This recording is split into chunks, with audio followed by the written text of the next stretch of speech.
Thanks for clicking on this week's segment of And Now You Know with Realtor Row. So last week I discussed those things that have the highest return on investment numbers as the improvements in readying your home for sale. And so this week I would like to go over the top 5 or bottom 5 as far as your lowest return on investment. Starting the list off, we are looking at a luxury bath, which, if you have been paying attention to any of the home improvement shows, is a big trend right now. And so people think that buyers are looking for the waterfall shower and a fireplace and exquisite tile and the steam saunas, and those are wonderful. However, when you're putting that kind of money into a bathroom, you need to simply prepare yourself that on average, you're only going to realize about a 50% ROI. So you might want to reconsider that. The next that goes hand in hand with that is your luxury kitchen remodel. A major kitchen remodel already has a lower ROI than something simple. So when you get up into the luxury kitchen, that's where you find you may realize a 60% ROI. That's pushing it. And a lot of that has to do with the fact that once you get into these luxury finishes and new trends, that they are very subjective. It's part of the value. It's part of the perceived value because of the uniqueness. And so you simply want to keep that in mind, that you are making these improvements for yourself, for your family. They may not be universally accepted, which then makes them worthless. Not worthless, but worth less. So the next would be an in-ground pool. And I think a lot of people already know going into it that this is not something you're going to do that's going to really bring about a lot of bang for the buck. But there are those who do need to be cautioned. On average, that in-ground pool is going to only represent about a 7% increase in home value. And I would also caution that 7% is only going to happen if you are selling in the summer. Around in this area, an in-ground pool truly becomes a big negative when it just has a coating of ice on the cover.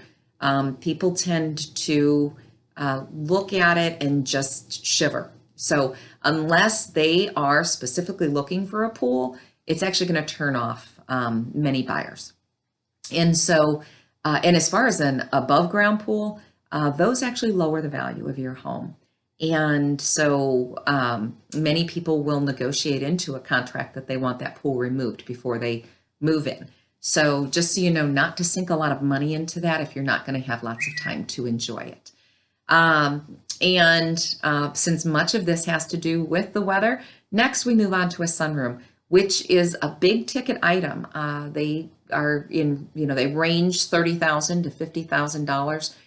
And the problem is that with all that window space, people tend to use that room less in the colder months.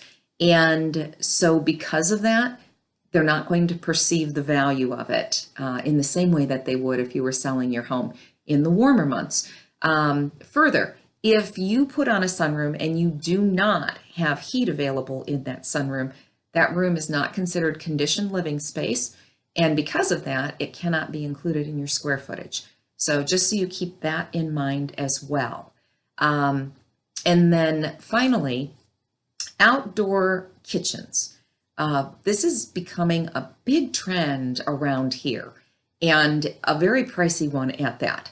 So you just need to know that if you are putting that kind of money into the fireplace and the stove and the wonderful sitting area, that is fine for you and for your family. And I hope that you get lots and lots of enjoyment out of it. And that we have lots of wonderful weather for you to realize all of that, because there is just not going to be an awful lot of buyers who are going to share that. And when it comes time to sell your home, you're going to find that you're going to have very low ROI on that because people think it's nice, but they don't really think that it's worth anything near what it costs you to put it in. Now, other parts of the country, you're going to find that they are worth much more, and that's quite simple because they're expanding your living space. So I hope that this has given you some food for thought, and just know that before you make these decisions, you might want to call your favorite realtor and ask for some advice. And certainly as you're readying your home for sale, we are always willing to come and walk through and let you know what we do think you should and shouldn't do. So follow me on Instagram, Facebook, LinkedIn, Twitter, and YouTube, and you'll be notified the next time I post a segment of And Now You Know with Realtor. Thanks for listening.